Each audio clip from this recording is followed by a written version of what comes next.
साथियों, बात ओपीएस की है। मेरे को पहले ये बताओ, जब हमने 2018 में आंदोलन शुरू किया तो आंदोलन ओपीएस के लिए शुरू किया था या संशोधन के लिए शुरू किया था?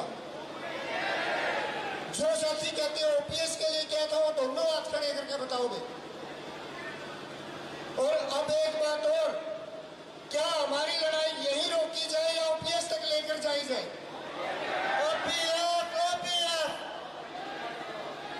ये आपका साथ और समर्थन मैंने इसलिए मांगा हाथ खड़े करवा के, क्योंकि जिस समय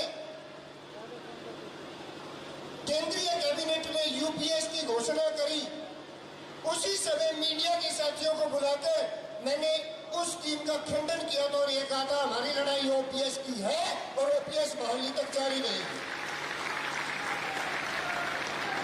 क्योंकि हमने यूपीएस भी मांग ही नहीं की, हमने एमपीएस में संशोधन की कभी मांग ही नहीं की।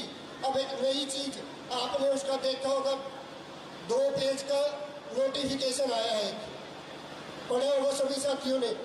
पहली लाइन तो बड़ी अच्छी लगती है, पहली लाइन को जब पढ़ते हो उसमें तो लिख दिया कि जिसकी 25 साल की सर्विस हो जाएगी उसको 50% पेंशन का प्रावधान है।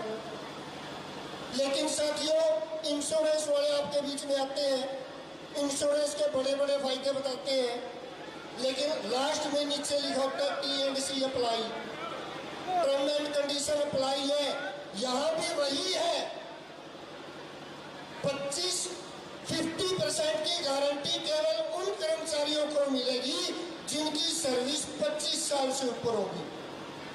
चलो ये बात भी समझ में आ गई।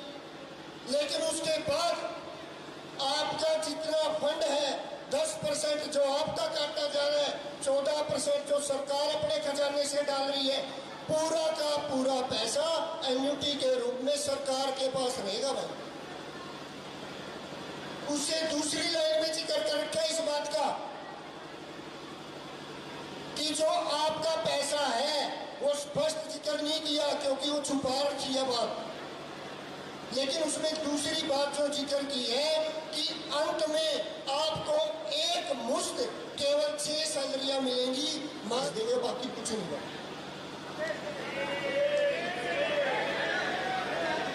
आप अंदाजा लगा लो इस यूपीएस का किसको लाभ होगा और किसको नहीं होगा।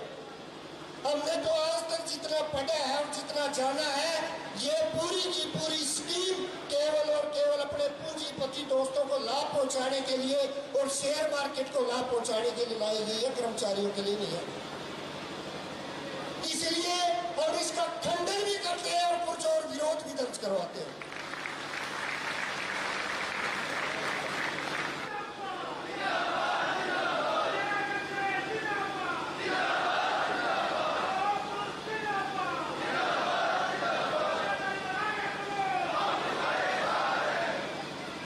साथियों को भी आपने समझाना है जो कहीं ना कहीं इस बात से भ्रमित है और कहीं तो यूं खुश हो रहे हैं मेरी तो 25 साल की सर्विस है, मेरी 28 की। उस भाई ने भी समझा दियो कि आखिरी में कुछ नहीं है, झुंझुना है, केवल और केवल झुंझुना बजाने के अलावा कहीं काम नहीं आता। तो साथियों, लंबी बात नहीं करूंगा। चौधरी छोटूराम ने कहा था कि खुद ही को कर बुलंद इतना, खुद ही को कर बुलंद इतना कि हर तकदीर से पहले खुदा बंदे से ये पूछे बता तेरी रजा क्या है। आपने अपने आप को इतना बुलंद तो कर दिया कि प्रधानमंत्री जी को आपके ओपीएस के मामले पर सोचना पड़ रहा है, सोचने के लिए मजबूर होना पड़ रहा है। इतना बुलंद और कर दो कि आपको बुलाकर आपकी ओपीएस बहाल करने के लिए भी मजबूर हो जाए।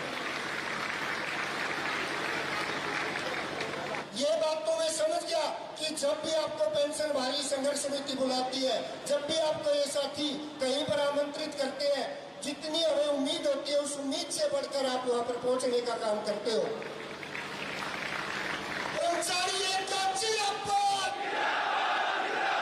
कर्मचारी एकता जिंदाबाद, बीवीएसएस जिंदाबाद, साझा संघर्ष जिंदाबाद,